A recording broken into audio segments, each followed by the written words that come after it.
अस्सलाम वालेकुम। उम्मीद है आप सब बखैर व आफियत होंगे। आज की ओपिनियन का टाइटल है एन अदर्स आई। जैसा कि टाइटल से वाज़ेह हो रहा है कि हम किसी दूसरे शख्स की आई के पर्सपेक्टिव से देखेंगे पॉलिटिशियंस के बारे में। इस ओपिनियन की अहम बात यह है कि इसमें तकरीबन पाकिस्तान के मार्ज़ वजूद में आने से लेके अब तक के जितने भी पॉलिटिशियंस हैं उनको कैस्टिगेट किया गया है, क्रिटिसाइज़ किया गया है, क्रिटिकली इवेलुएट किया गया है। डिफरेंट जो बहुत ज़्यादा फेमस लोग थे जिसमें डॉक्टर हेनरी किसिंजर शामिल थे, इसी तरह से यूएस सेक्रेटरी ऑफ स्टेट थी राइस मैडम, एंड इसी तरह से दूसरे लोग थे जिनकी आंख से हम देखेंगे कि किस तरह से उन्होंने पाकिस्तानी पॉलिटिशियंस को, पाकिस्तानी सोल्जर्स को, पाकिस्तानी मिलिट्री रूलर्स जो रहे हैं, हुक्मरान रहे हैं, इनको किस तरह से इवेलुएट किया है। इसके अलावा एफ.एस. एजाजुद्दीन के बारे में ये मशहूर है कि ये ऐसे वर्ड्स यूज़ करते हैं जो कि बहुत ज़्यादा डिफ़िकल्ट होते हैं। तो आप इस ओपिनियन में भी देख लेंगे कि आपको बहुत सारे नए वर्ड्स मिलेंगे, तो आपके पास अपना वोकैब को इम्प्रूव करने का भी एक अच्छा मौका होता है जब आप एजाजुद्दीन साहब की ओपिनियन स्टडी कर रहे होते हैं। तीसरी चीज़, बहुत सारे लोग ये कहते हैं कि हम किस तरह से चीज़ों को अपने पास नोट्स में महफूज करें। तो उसका बेहतरीन तरीका ये है कि जिस तरह से आप ये आज ओपिनियन पढ़ लेंगे तो आपने इसको 2 से 3 सेंटेंसेस में समराइज़ करना है। एक तो इससे आपकी प्रेसी की भी प्रैक्टिस होगी, दूसरा आपके पास ये नोट्स भी बनते जाएंगे। तो आज का ये टास्क भी होगा, आप कमेंट्स में भी ज़रूर शेयर करें अपने आपने जो समराइज़ किया है उसको लिखें आप, और उसको एक टाइटल भी दें ताकि आप प्रेसी का जो टाइटल होता है वो भी आपके पास आपको वो भी जनरेट करना आ सके। तो यहाँ पे टाइटल जो एजाजुद्दीन साहब ने सेलेक्ट किया है वो है एन अदर्स आई। तो मैं होप करता हूँ कि आप एक डिफरेंट टाइटल सेलेक्ट करेंगे और 2 से 3 सेंटेंसेस में इस तमाम जो हमारे पास ओपिनियन है इसको समराइज़ करेंगे ताकि आपके पास आपके जो नोट्स हैं फैक्ट्स के मुतल्लिक, कोटेशंस के मुतल्लिक वो भी बनते जाएं और आपकी राइटिंग स्किल भी इम्प्रूव हो। दूसरा, यहाँ पे इस हमें ओपिनियन में बहुत सारी कोटेशंस भी मिलेंगे, बहुत सारे लोगों को हवाले भी मिलेंगे। तो आप यहाँ से ये भी सीखेंगे, अगर आपने किसी को कोट करना है, किसी की मशहूर बात को कोटेशन में आपने लिखना है तो आप वो किस तरह से करेंगे। तो आइए स्टार्ट करते हैं अपनी opinion. When our leaders are being manufacturer without any quality control. Quality control जी इंडस्ट्रीज़ में एक सिस्टम होता है क्वालिटी चेक करने का। यहाँ पे बताया गया है कि जब हमारे लीडर्स बनेंगे, मैन्युफैक्चर होंगे किसी भी क्वालिटी कंट्रोल के बिना, it helps to examine them through an others eye. तो इनको किसी दूसरे की आंख के पर्सपेक्टिव से एग्जामिन करना पड़ेगा, देखना पड़ेगा, rather than the mirror of self adulation, बजाय सेल्फ एडुलेशन के मिरर से, आईने से। सेल्फ एडुलेशन होता है having an excessively high opinion of oneself. In 1958, आज हम स्टार्ट करते हैं 1958 से, तब गवर्नर जनरल थे गुलाम मोहब्बत। उन्होंने क्या किया था, attempted to hand over authority to general Ayub Khan. उन्होंने जो अथॉरिटी थी वो जनरल अयूब खान को देने की कोशिश की थी। He commanded him to produce a constitution within 3 months। उन्होंने हुक्म दिया था जनरल अयूब खान को कि वो आइन बनाए 3 month के अंदर अंदर। यू विकेड ओल्ड मैन, यहाँ पे आप देख सकते हैं कोटेशन मार्क्स हैं। तो ये मतलब कि उनके अपने अल्फाज हैं अयूब खान के, कि उन्होंने कहा यू विकेड मैन, कि आप एक बुरे आदमी हैं, तुम बूढ़े इवल मैन। अयूब खान मटर टू हिमसेल्फ, अयूब खान ने अपने आप से बात की, मरमर किया, मुंह में बात की। When Ayub Khan did take over, जब अयूब खान ने टेक ओवर किया, British high commissioner Morris James wrote, British के जो हाई कमिश्नर थे उस वक्त मॉरिस जेम्स, उन्होंने ये लिखा। अच्छा, अब हम स्टार्ट कर रहे हैं तो हम देखेंगे कि मॉरिस जेम्स ने अयूब खान के बारे में क्या कहा, उनके जो सियासी बसीरत थी या उनकी जो फौजी बसीरत थी उसके बारे में उनका क्या कहना था। यहाँ पे अब जब हमने कहा रोट तो यहाँ पे कॉलन है, प्रीवियस सेंटेंस को एक्सप्लेन करेगा, यहाँ पे कोटेशन मार्क हैं, यानी कि ये उसकी अपनी बात है, मॉरिस जेम्स को आप कोट कर रहे हैं। Ayub and his British oriented colleagues were relics of departed order of things. Ayub और उसके जो ब्रिटिश ओरिएंटेड साथी थे वो रिमेन्स थे उस ऑर्डर के जो जा चुका था, डिपार्ट कर चुका था। अगेन कॉलन है, some of them were military officers who had been trained at Sandhurst और in the Indian old army. उनमें से कुछ ऐसे लोग थे मिलिट्री ऑफिसर जिनको सैंडहर्स्ट में ट्रेन किया गया था या पुरानी इंडियन आर्मी में। James opinion of Zulfikar Ali Bhutto was more trenchant. अच्छा, अब मॉरिस जेम्स का जुल्फकार अली भुट्टो के बारे में क्या कहना था, जो उनकी राय थी जुल्फकार अली भुट्टो के बारे में, वो बहुत ज़्यादा पियर्सिंग, पेनिट्रेटिंग, क्या कह सकते हैं, बहुत ही शार्प किस्म की थी। Bhutto had the rank order of hell fire about him. Bhutto का अपने बारे में क्या था, रैंक ऑर्डर था कि hell fire about him. It was a cause of करप्शियो ऑप्टिमम पैसिमा, ये एक टर्म होती है जो कि यूज होती है, the corruption of the best is the worst of all, मतलब कि जो सबसे बेस्ट करप्शन करता है वो सबसे बुरा होता है।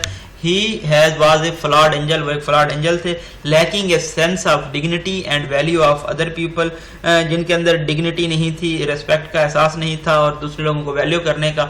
His own self was what counted, वो सिर्फ अपने आप को count करते थे, मतलब कि यहाँ पे again self adulation की बात आ जाती है। In 1971, Dr. Henry Kissinger used President Yahya Khan as a bridge into communist China। Doctor Henry Kissinger मशहूर हैं अपनी शटल डिप्लोमेसी के बारे में, तो उन्होंने प्रेसिडेंट जो उस टाइम के थे याह्या खान, उनको एक ब्रिज के तौर पे इस्तेमाल किया कम्युनिस्ट चाइना तक रसाई हासिल करने के लिए। But saw him no more than a bluff direct soldier of limited imagination, लेकिन वो याह्या खान को क्या कहते थे कि ये एक सिर्फ ब्लफ हैं, झूठ हैं, और ये क्या हैं, सिर्फ एक महज सोल्जर हैं, फौजी हैं जिनकी इमेजिनेशन तस्वुर बहुत ही लिमिटेड किस्म की है। Premier Zhou Enlai thought Yahya Khan probably a good man, जो उस वक्त के प्राइम मिनिस्टर थे ज़ाओ एनलाई याह्या खान को एक अच्छा आदमी तस्वुर करते थे, a man of good intention, जिनके इरादे अच्छे थे। But he did not know how to lead an army, how to fight, लेकिन ज़ाओ एनलाई की भी यही राय थी कि याह्या खान नहीं जानते कि किस तरह से आर्मी को लीड किया जाए या किस तरह से लड़ाई की जाए। Doctor Kissinger was equally dismissive of US generals, doctor Kissinger जो यूएस के जनरल्स थे उनको भी अनवर्दी ऑफ कंसिडरेशन समझते थे कि उनमें भी इमेजिनेशन की कमी है। अगेन कॉलन है, there are very many intelligent colonels and very few intelligent generals, के बहुत सारे ज़हीन कर्नल्स तो हैं लेकिन बहुत कम ज़हीन जनरल्स हैं। PM involve more than facing fast ball, यहाँ पे इमरान खान के तरफ इंडिकेट किया गया है या किसी भी प्राइम मिनिस्टर की तरफ के अगर आपने PM बनना है तो आपको सिर्फ फास्ट बॉल फेस करने के अलावा बहुत सारे और प्रॉब्लम्स को भी फेस करना होता है। General Ziaul Haq understandably got scant compliments from the Indians, general Ziaul Haq को भी बहुत कम तारीफ के जुमलात मिलते थे इंडिया की जानिब से। द बीजेपी लीडर थे LK अडवाणी, वो सोचते थे there was something artificial in his cordiality, के उनकी दोस्ती में, फ्रेंडली बिहेवियर में कुछ चीज़ मसनूई है। कॉलन है, सेमी कॉलन सेंटेंसेस को सेपरेट करते हैं और हर सेंटेंसेस में आप देखेंगे अपने कंप्लीट मीनिंग्स होते हैं। द जर्नलिस्ट थे, साफ़ी थे कुलदीप नायर, उनका कहना था कि वो एक रूथलेस जालिम किस्म के डिक्टेटर हैं। एंड फार्मर इंडियन एम्बेसडर थे नतवार सिंह, वो ज़ियाउल हक को याद करते हैं कि उनके पास ताकत तो थी लेकिन पर्सनैलिटी नहीं थी। There was something misshapen about him, उनके बारे में कुछ गलत था। His lack of charisma was made up for by a stunning display of tehzeeb, tahammul and शराफत, जो उनके करिश्मा की कमी थी वो मेड अप हो जाती थी पोलाइटनेस से, पेशेंट से और सिविलिटी से। इसी तरह से जो चाओ एनलाई थे, he was a master eight public relations, वो भी पब्लिक रिलेशन में मास्टर थे, बहुत ज़्यादा अच्छे थे। His fellow general Pervez Musharraf, इसके बाद परवेज मुशर्रफ के बारे में बताया गया है, had no time for Nawaz Sharif nor his brother Shahbaz, उनके पास नवाज शरीफ और शहबाज शरीफ के लिए कोई वक्त नहीं था। Who he observed in their late father's presence, जो उन्होंने ऑब्जर्व किया है उनके जो उनके फादर थे नवाज शरीफ और शहबाज शरीफ की, उनकी प्रेजेंस में ये दोनों बिहेव करते थे, सिर्फ अटेंडेंट ना कि उनके बेटे। Now that both the Nawaz Sharif both he and Nawaz Sharif of incarcerated in Dubai and London, अब जबकि मुशर्रफ और नवाज शरीफ इम्प्रिजन्ड हैं, सेल्फ इम्पोज्ड एग्जाइल में हैं दुबई और लंदन में, perhaps Musharraf might like to revisit his words, Musharraf अपने जो अल्फाज हैं उनको दोबारा देखना चाहेंगे। उनका कहना था, exile and isolation are an opportunity for introspection and critical self analysis, कि ये जो मुल्क बदरी होती है और अलहदगी होती है, ये मौका होता है इंट्रोस्पेक्शन करने का, खुद को एनालाइज करने का। Nawaz Sharif apparently learn nothing from his exile, Nawaz Sharif ने अपने एग्जाइल से कुछ नहीं सीखा। And fail to grow intellectually and politically, और जहानत में और सियासी तौर पर ग्रो करने में नाकाम हो गए। Another farmer prime minister and London resident at her Majesty's player, एक और जो हमारे फार्मर प्राइम मिनिस्टर हैं और लंदन में रहते हैं हर मैजेस्टी की प्लेयर पे, उनका नाम है Shaukat Aziz. Flow of sentence को डबल डैशेस में ब्रेक करके बताया गया है। Might prefer not to be reminded, उनको ये याद दिलाना प्रेफर नहीं करेंगे। When as a prime minister he tries his رو سوٹیڈ چیگلو کائنڈ آف چارم، جب انہوں نے کوشش کی تھی اپنے ایک پلے بوائے قسم کے چارم کی on U S secretary of state Condoleezza Rice, U S secretary of state Condoleezza Rice پہ. ہی اسٹیئرڈ ہم ڈاؤن، انہوں نے اس کو گھور کے دیکھا، جس کی by the end of the meeting he was babbling, جب میٹنگ اینڈ ہوئی تو وہ بیبل کر رہے تھے. بیبل کا مطلب ہوتا ہے talking rapidly continuously in a foolish excited اور incomprehensible way. The US saw and sees Pakistan quite differently.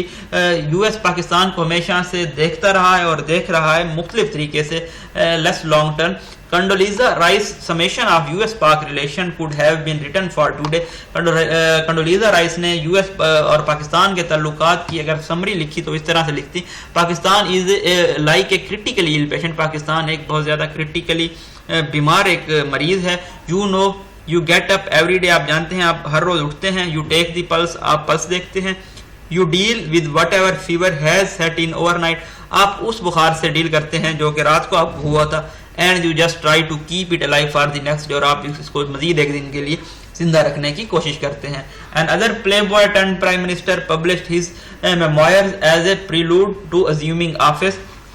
ایک اور پلے بوائے ٹرن پرائم منسٹر ہیں، انہوں نے اپنے ریکارڈ کو، ہسٹری کو، جب انہوں نے آفس ازیوم کیا تو اس کو ایز انٹروڈکشن کے طور پہ لکھا: it contains unvarnished sketches of today's leadership. یہ اسٹریٹ فارورڈ اسکیچز کیری کرتا ہے آج کی لیڈرشپ کے. آف آصف علی زرداری، اگر آصف علی زرداری کی ہم بات کریں، he wrote that he became president through the words of testamentary will، کہ وہ پریزیڈنٹ بنے ہیں، صدر بنے ہیں ایک ٹریڈیشنل ول کے ذریعے، جس کو آپ ایک also known last will بھی کہتے ہیں. that no one has been able to authenticate، جس کو کوئی authenticate نہیں کرے گا.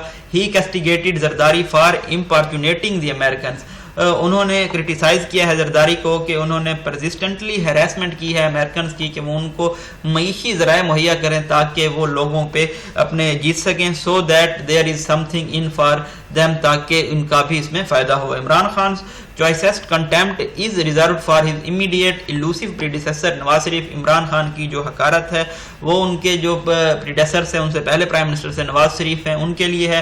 ان clinical notes of which doctor Freud would have been proud. اپنے کلینکل نوٹس میں ڈاکٹر فریوڈ سائیکالوجسٹ رہے ہیں، وہ فخر کرتے ہیں. P M Khan analysed the Nawaz real dream was. P M Khan نے اس طرح سے انالائز کیا ہے کہ نواز شریف کا حقیقی خواب یہ تھا کہ وہ پاکستانی کرکٹ ٹیم کے کیپٹن بنے. And in the hilarious dismissal of Nawaz Sharif cricketing pretensions, اور مذاق بناتے ہوئے، امیوزنگ انٹرٹیننگ بناتے ہوئے نواز شریف کی کرکٹنگ ایسپائریشنز کو، پریٹینشنز کو، جذبات کو. He described how Nawaz Sharif volunteer to be the opening batsman against the West Indies fast bowler. کس طرح نے نواز شریف نے خود کو پیش کیا تھا ویسٹ انڈیز کے فاسٹ بالر کے خلاف.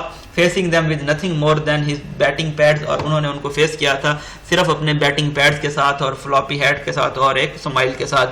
مرسیفلی رحم یہ ہوا کہ Nawaz Sharif was bowled out on the second ball, کہ نواز شریف دوسری گیند پہ آؤٹ ہو گئے. Being Prime Minister as Zulfikar Ali Bhutto, Nawaz Sharif and now Imran Khan have discovered involves more than facing fast ball. Prime minister ہونے کے ناطے ذوالفقار علی بھٹو، نواز شریف اور عمران خان نے بھی اب یہ دریافت کر لیا ہے کہ یہ فاسٹ بال فیس کرنے سے زیادہ ہے گوگلیز، باؤنسر اور برائزز فیس کرنے سے. when Zulfiqar Ali Bhutto refused to roll back our nuclear program، جب ذوالفقار علی بھٹو نے انکار کر دیا نیوکلیر پروگرام کو رول بیک کرنے کا، doctor Kissinger threatened to make a horrible example of Pakistan, تو ڈاکٹر کسنجر نے دھمکی دی تھی کہ وہ ایک خوفناک مثال بنا دیں گے پاکستان کی. when Nawaz Sharif detonated the first nuclear explosion at Chagai in 1998، جب نواز شریف نے پہلا نیوکلیر دھماکہ کیا چاغی میں 1998 میں، ہی بریوڈ US سینکشن، تو اس کی وجہ سے پاکستان پہ امریکہ کی پابندیاں لگیں. Refusal to allow US monitoring windows could invoke similar retaliation, اسی طرح کا ریسپانس آ سکتا ہے اگر US کو مانیٹرنگ ونڈوز یعنی کہ ملٹری بیسز دینے سے انکار کر دیا گیا.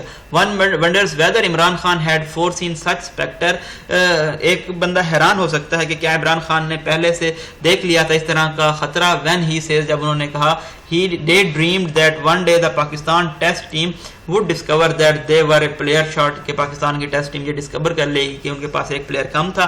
and that he would put up his hand be selected، اور وہ اپنا ہاتھ پٹ اپ کریں گے سلیکٹ کرنے میں. and be brought on this suddenly become a hero، اور اس کو براٹ اپ کریں گے تاکہ وہ سڈنلی اچانک سے ایک ہیرو بن جائے. تو یہاں پہ کنکلوڈ کیا ہے، کنکلوژن ان کا تھوڑا سا ایلوسیو قسم کا ہے. تو یہ تمام آپ نے چیزیں دیکھی. آج کے جو اوپینین میں آپ نے دیکھا کس طرح سے تمام شروع سے لے کے اب تک جتنے پرائم منسٹر رہے ہیں جو امپورٹنٹ ملٹری لیڈرز رہے ہیں تو ان کو کرٹیسائز کیا گیا ہے اور یہ دیکھا گیا ہے این ادر آئی سے یعنی کہ کسی دوسرے کے پرسپیکٹیو سے کہ ڈاکٹر فریوڈ ہوتے تو کیا سوچتے, ہنری کسنجر جو تھے ان کی کیا رائے تھی, اس طرح سیکرٹری آف اسٹیٹ ہیں کنڈولیزا رائس ان کا کیا کہنا تھا, اس کے علاوہ بی جے پی کے لیڈر تھے ایل کے اڈوانی ان کی کیا رائے تھی, کلدیپ نیر کا بیان ہم نے دیکھا اور نتوار سنگھ کے بھی ہم نے دیکھے, اور چاؤ این لائی کا کیا سوچنا تھا پاکستان کے جو لیڈرز تھے ان کے بارے میں. اس طرح سے ہم نے سٹارٹ لیا تھا برٹش ہائی کمشنر کی رائے سے جو کہ مورس جیمز تھے اس وقت, اور انہوں نے ایوب خان کے بارے میں جو اپنی رائے دی تھی. تو اس طرح سے ہم نے دیکھا کہ کس طرح سے آپ جب کسی چیز کو کرٹیسائز کر رہے ہوتے ہیں تو بہت ہی بہترین طریقے سے کرٹیسائز کس طرح سے کیا جا سکتا ہے. تو آج کا آپ سب لوگوں کا ٹاسک یہ ہے کہ آپ نے اپنے نوٹس بنانے کے لیے آپ نے اس کو 2 سے 3 سینٹنس میں اس پورے آرٹیکل کو سمرائز کرنا ہے تاکہ آپ اس کی ایک پریسی بنانا بھی سیکھ جائیں, اور دوسرا یہ کہ آپ اس کا ایک ٹائٹل بھی سجیسٹ کریں, اور آپ کمنٹس میں ضرور اگر لکھنا چاہتے ہیں تو لکھیں تاکہ آپ کی جو اسکلز ہیں ان کو میں بھی ایویلویٹ کر سکوں, دیکھ سکوں, اور آپ خود بھی جو دوسرے لوگ ہیں وہ جب کمنٹ کریں گے تو آپ وہاں سے بھی چیزیں سیکھ سکتے ہیں, اور اس طرح سے آپ کے پاس آپ کے نوٹس بھی کمپائل ہوتے جائیں گے. بہت شکریہ, دعاؤں میں یاد رکھیے گا. اللہ حافظ.